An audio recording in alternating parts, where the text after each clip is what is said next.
नमस्कार। आज हम एक ऐसे विषय की गहराई में उतर रहे हैं जो आजकल बहुत चर्चा में है और शायद कई लोगों की सुबह की दिनचर्या का हिस्सा भी। मेरा मतलब है योग। हाँ, योग। लेकिन क्या ये महज शरीर को मोड़ने और खींचने की कसरत है या फिर इसमें जीवन को देखने और जीने का कोई गहरा नजरिया भी छिपा है? देखिए, यही सवाल बिल्कुल आज की चर्चा के केंद्र में है और इसे समझने के लिए हमारे पास एक काफी दिलचस्प स्रोत भी है। अमीश त्रिपाठी और भावना रॉय की किताब धर्म, एक अर्थपूर्ण जीवन के लिए महाकाव्यों का विश्लेषण। अच्छा, धर्म। जी, खासतौर पर हम इसके 11वें अध्याय को थोड़ा खंगालेंगे। उसका शीर्षक ही है, क्या योग व्यायाम है या जीवन शैली। और पता है, इस अध्याय की सबसे खास बात मुझे इसका अंदाज लगा। ये कोई मतलब रूखा सूखा अकादमिक लेख नहीं है। नहीं, बिल्कुल नहीं। बल्कि एक परिवार, धर्मराज, लोपामुद्रा, उनकी बेटी गार्गी और दामाद नचिकेत, इनके बीच चाय पर हो रही एक बड़ी सहज जिंदा दिल बातचीत है। हाँ, बिल्कुल आम बातचीत की तरह। और वो योग के असल मायने समझने की कोशिश कर रहे हैं। तो हमारी भी कोशिश यही रहेगी, इस बातचीत के जरिए, इस स्रोत के जरिए, योग को सिर्फ आसनों वाले फ्रेम से निकालकर एक मुकम्मल जीवन दर्शन के रूप में टटोलने की। बिल्कुल। तो चलिए फिर सीधे उस बातचीत के पहले अहम मोड़ पर चलते हैं, जहां नचिकेत एक सवाल उठाते हैं। और ये सवाल ऐसा है जो शायद आज के दौर में योग करने वाले या उसे देखने वाले कई लोगों के मन में उठता होगा। हाँ, बिल्कुल। नचिकेत का सवाल बहुत सीधा और मैं कहूँगी प्रासंगिक है। वो पूछते हैं कि भाई आजकल योग इतना लोकप्रिय हो गया है ना? लोग पार्कों में, जिम में, स्टूडियोज में कर रहे हैं। हाँ, हर जगह दिखता है। तो क्या ये बस एक और तरह का व्यायाम है, जैसे जॉगिंग करना या वजन उठाना, या फिर इसका कोई गहरा, कोई दार्शनिक मतलब भी है? और हमारे जो महाकाव्य हैं, रामायण और महाभारत, उनमें योग का जिक्र कैसे आता है? ये सवाल बहुत अच्छा है, क्योंकि ये सीधे योग के आधुनिक और कई बार सिर्फ बाहरी तौर पर देखे जाने वाले रूप और उसकी जो हजारों साल पुरानी गहरी जड़ें हैं, उनके बीच का जो तनाव है, उसको सामने लाता है। बिल्कुल। और यहीं पर उस बातचीत में परिवार के अनुभवी सदस्य हैं धर्मराज, वो एक बहुत महत्वपूर्ण नुक्ता पेश करते हैं और ये नुक्ता योग की पूरी समझ को एक नई दिशा देता है। हाँ, धर्मराज का जवाब तो योग की जो प्रचलित धारणा है उसे सीधे चुनौती देता है। वो कहते हैं कि योग सिर्फ शारीरिक मुद्राओं यानी आसन या सांस लेने की तकनीकों यानी प्राणायाम, बस यहीं तक सीमित नहीं है। नहीं, वो तुरंत पतंजलि के योग सूत्रों का हवाला देते हैं, जो योग का मूल ग्रंथ माना जाता है। योगस चित्त वृत्ति निरोधः। योगस चित्त वृत्ति निरोधः। और ये सूत्र अपने आप में बहुत गहरा है।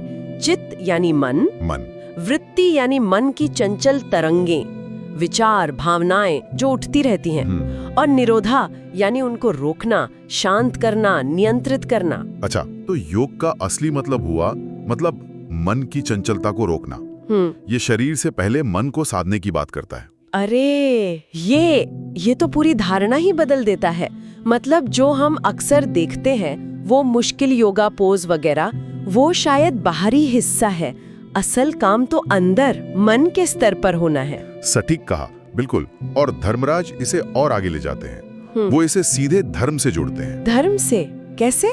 उनके अनुसार योग कोई अलग थलग अभ्यास नहीं है, बल्कि धर्म के रास्ते पर चलने का एक अभिन्न अंग है, एक जीवन शैली है। वो रामायण का उदाहरण देते हैं। हाँ।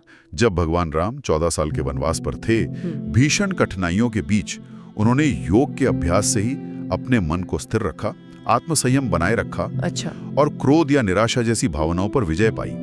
तो योग वो आंतरिक शक्ति देता है जो हमें सही कर्म यानी धर्म के मार्ग पर टिके रहने में मदद करती है। तो पहला बड़ा सबक ये हुआ कि योग का केंद्र मन है और इसका लक्ष्य धर्म यानी सही जीवन जीना है। लेकिन अगर ये इतना आंतरिक है, तो फिर ये जो आसन है, प्राणायाम है और जो पूरी एक व्यवस्था है, उसका क्या महत्व है?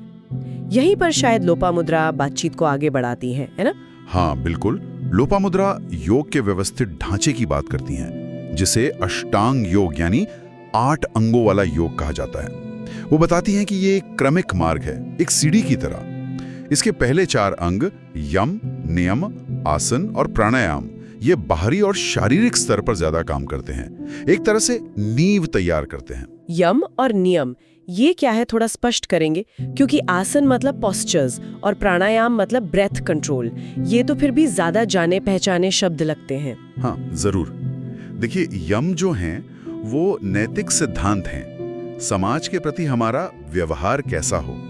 इसमें 5 चीजें आती हैं: अहिंसा, किसी को नुकसान न पहुंचाना; सत्य, सच बोलना; अस्तेय, चोरी ना करना; ब्रह्मचर्य, संयम, इंद्रिय निग्रह; और अपरिग्रह, जरूरत से ज्यादा जमा ना करना। अच्छा। और नियम है व्यक्तिगत अनुशासन, ये भी 5 हैं: शौच, शरीर और मन की शुद्धि; संतोष, जो है उसमें संतुष्ट रहना; तप, अनुशासन और खुद को तपाना, कष्ट सहना; स्वाध्याय, आत्म अध्ययन, ग्रंथों का अध्ययन; और ईश्वर प्रणिधान, ईश्वर या परम चेतना के प्रति समर्पण। ओह, अच्छा, तो ये तो एक तरह से जीवन जीने के नैतिक और अनुशासनात्मक नियम है। ये तो सिर्फ योगा मैट पर करने वाली चीजें नहीं लगती। बिल्कुल, और यही लोपामुद्रा का मुख्य बिंदु है। वो कहती हैं कि आज के दौर में जहां योग कई बार सिर्फ, आप कह सकती हैं, इंस्टाग्रामेबल पोज, हाँ, वो फोटो खिंचवाने वाली बात, असली बुनियाद है।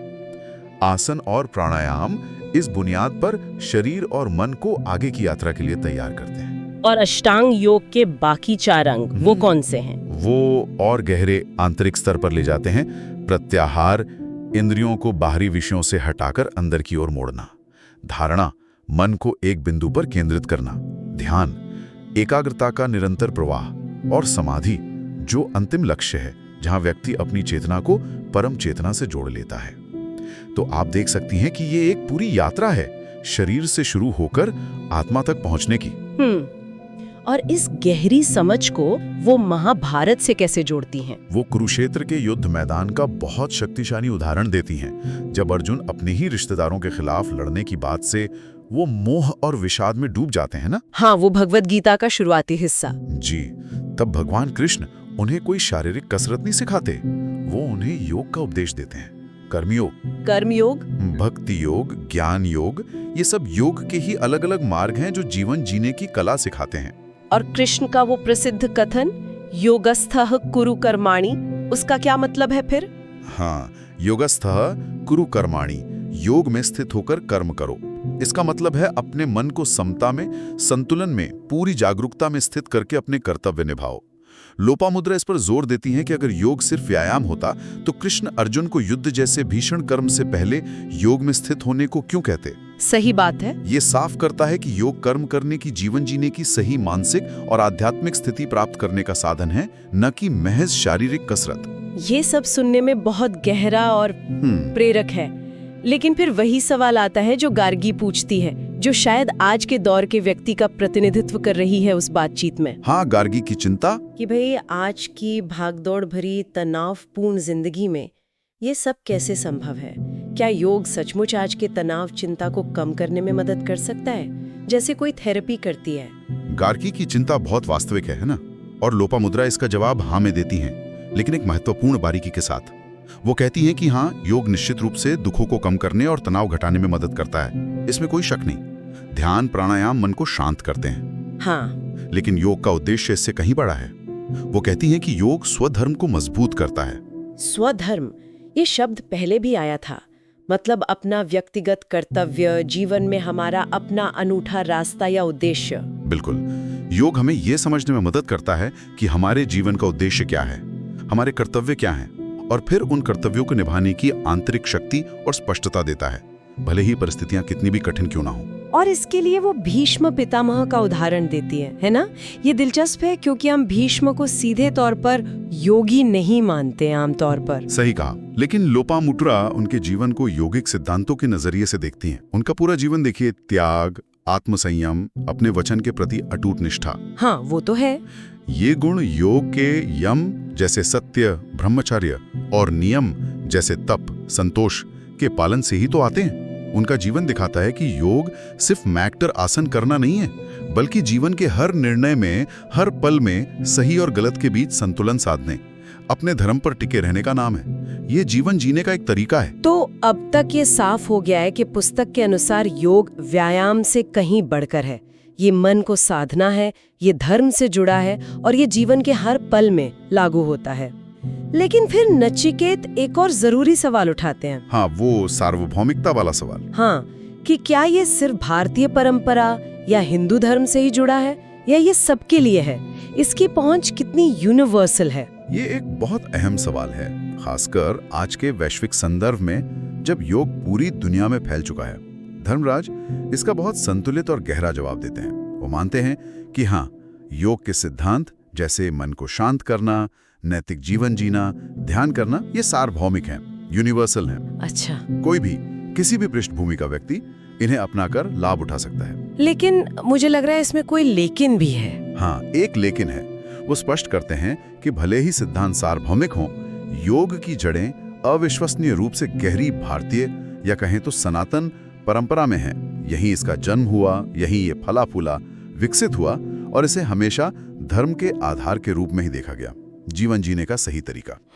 वो कहते हैं कि योग व्यक्ति को अंतर्मुखी बनाता है, उसे बाहरी दुनिया की भागदौड़ से हटाकर अपने अंदर की आवाज सुनने, अपनी आत्मा से जुड़ने में मदद करता है। और इसे समझाने के लिए वो अमीश की ही रामचंद्र सीरीज का उदाहरण देते हैं। हाँ, वो कहते हैं कि उस सीरीज में भगवान राम का चरित्र जिस तरह से गढ़ा गया है, उनका धैर्य, उनका समर्पण, उनका आत्मसंयम, मुश्किलों में भी शांत रहने की उनकी क्षमता, ये सब योगिक जीवन के ही लक्षण हैं। अच्छा, ये अच्छा कनेक्शन है। धर्मराज बार बार इस बात पर जोर देते हैं कि योग व्यायाम से कहीं ज्यादा है।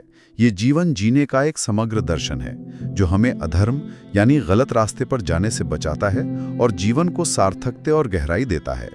प्राणायाम, श्वास पर नियंत्रण, ध्यान, मन की शांति और समाधि, परम चेतना से जुड़ाव इसके विभिन्न चरण और साधन हैं। ठीक है, तो योग गहरा है, सार्वभौमिक अपील रखता है, लेकिन जड़ें भारतीय हैं और ये जीवन जीने का तरीका है। लेकिन फिर से गार्गी की तरह एक व्यवहारिक सवाल मन में आता है। चलो ठीक है, ये सब मान लिया, पर असल में इसे अपनाने से जीवन में क्या बदलेगा? कोई ठोस व्यवहारिक सलाह क्या करें? हाँ, और यहीं पर धर्मराज कुछ बहुत ही सहज और व्यावहारिक सुझाव देते हैं जो दिखाते हैं कि योग को जीवन में उतारना कोई पहाड़ चढ़ने जैसा मुश्किल काम नहीं है। वो कहते हैं शुरुआत छोटी करें। कैसे? रोज सुबह बस कुछ मिनट ध्यान करने से शुरू करें। बस बैठ जाएं और मन को शांत करने का अभ्यास करें। बस ध्यान, आसन वगैरह नहीं? वो कहते हैं कि ध्यान से शुरुआत करें क्योंकि योग का मूल तो मन को साधना है। फिर धीरे धीरे अपनी क्षमता और समझ के अनुसार यम और नियमों को अपने जीवन में उतारने की कोशिश करें। अच्छा, यम नियम को? हाँ, जैसे कोशिश करें कि आज गुस्सा कम करेंगे, ये अहिंसा का अभ्यास हुआ। सच बोलेंगे, सत्य, जो पास है उसमें खुशी ढूंढेंगे, संतोष। ये तो करने योग्य बातें लगती हैं, छोटी छोटी चीजें। बिल्कुल, और वो महाकाव्यों से प्रेरणा लेने की बात भी करते हैं। हाँ, वो कैसे? वो कहते हैं कि हमारे महाकाव्य ऐसे पात्रों से भरे पड़े हैं जिन्होंने मुश्किल हालात में भी योगिक गुणों का परिचय दिया।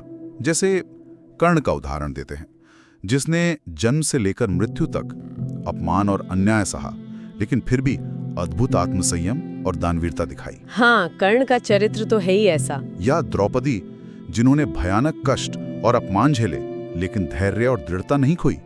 ये सब क्या है? ये अंदरूनी योगिक शक्ति ही तो है। तो धर्मराज का सार ये है कि योग हमें बाहर से दिखने वाले कर्तव्य नहीं सिखाता, बल्कि अंदर से मजबूत बनाता है। ये हमें जीवन की रोजमर्रा की चुनौतियों, नैतिक दुविधाओं और मुश्किल फैसलों के बीच शांत रहना, स्पष्ट सोचना और सही रास्ता चुनना सिखाता है। हाँ बिल्कुल, ये शारीरिक व्यायाम से ज्यादा आत्म जागरण की प्रक्रिया है। आत्म जागरण? जी, और अध्याय के अगले हिस्से में ये बातचीत और भी सूक्ष्म स्तर पर जाती है। पात्र इस पर विचार करते हैं कि योग मानसिक अशांति, जिसे चित्त वृत्ति कहा गया, उसे असल में शांत कैसे करता है। अच्छा। और फिर से महाभारत के युद्ध क्षेत्र का उदाहरण आता है, कैसे अर्जुन चरम मोह और भ्रम में फंस जाते हैं और कृष्ण का योग का उपदेश यानी गीता ही उन्हें उस मानसिक द्वंद्व से निकालकर अपने क्षत्रिय धर्म, अपने युद्ध के कर्तव्य के लिए तैयार करता है। हाँ, ये समझाया गया है कि योग हमें अपने छोटे मोटे स्वार्थों से ऊपर उठकर देखने में मदद करता है ना? ये हमें व्यापक हित यानी लोक हित में अपने कर्तव्यों को निभाने की प्रेरणा और शक्ति देता है। सही। मुझे वो तुलना भी दिलचस्प लगी जहाँ लोपामुद्रा प्राचीन ऋषि मुनियों की योग द्वारा की गई गहन तपस्या की तुलना आज के दौर में लोकप्रिय माइंडफुलनेस यानी हर पल सचेत रहने के अभ्यास से करती हैं। हाँ, ये दिखाता है कि सिद्धांत वही हैं, चाहे नाम या रूप थोड़े बदल गए हों। सचेतना या माइंडफुलनेस। और फिर नचिकेत यहाँ एक और सवाल पूछते हैं कि क्या आधुनिक विज्ञान भी योग के इन दावों को मानता है? आजकल हर चीज को विज्ञान की कसौटी पर परखा जाता है। हाँ, ये भी जरूरी सवाल है। और इसका जवाब क्या मिलता है? जवाब है हाँ, काफी हद तक। अच्छा।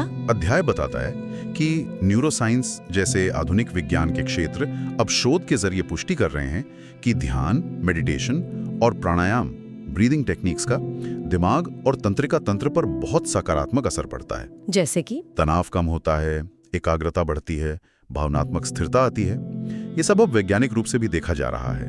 हालांकि अध्याय ये भी स्पष्ट करता है कि विज्ञान भले ही इसके कुछ हिस्सों को प्रमाणित कर रहा हो, योग का समग्र दर्शन, इसका आध्यात्मिक आधार और जो गहराई है वो भारतीय परंपरा की ही देन है। ये बात ध्यान रखने वाली है।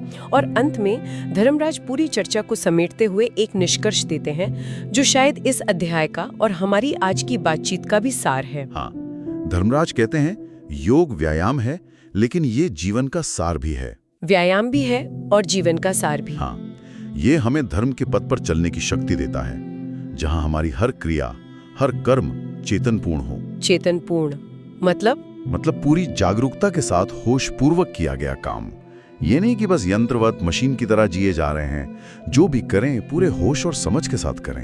ये बहुत शक्तिशाली विचार है। हर काम को योग बना देना, पूरी जागरूकता से करना। अध्याय इसी नोट पर समाप्त होता है कि योग को इस समग्र रूप में अपनाकर हम भी महाकाव्यों के नायकों की तरह एक ज्यादा सार्थक, उद्देश्यपूर्ण और संतुलित जीवन जी सकते हैं। बिल्कुल। तो इस अध्याय के विश्लेषण से जो बात बार बार उभर कर सामने आई वो यही है कि योग को सिर्फ कुछ शारीरिक आसनों या सांस की क्रियाओं तक समेट देना, उसकी विशालता और गहराई को नजरअंदाज करना है। हाँ, ये वास्तव में मन को साधने, अपने जीवन के उद्देश्य और कर्तव्यों यानी स्वधर्म को पहचानने और उसे निभाने की शक्ति पाने और इस तरह जीवन को अर्थ और दिशा देने का एक समग्र, एक एकीकृत मार्ग है। बिल्कुल, जिसकी जड़ें भारतीय दर्शन और महाकाव्यों में बहुत गहरी हैं और जो हमें भगवान कृष्ण के उस अमर संदेश की याद दिलाता है, योगस्थ कुरु कर्माणि। योग में स्थित होकर कर्म करो। योग में स्थित होकर यानी संतुलन, समता और पूरी चेतना के साथ अपने कर्म करो। सही कहा। और यहीं पर हम आज की इस गहरी चर्चा को समाप्त करते हैं, लेकिन एक विचार के साथ जो शायद श्रोताओं को सोचने पर मजबूर करे। हाँ, जरूर। अध्याय योग को एक जीवन शैली और चेतनपूर्ण कर्म से जोड़ता है।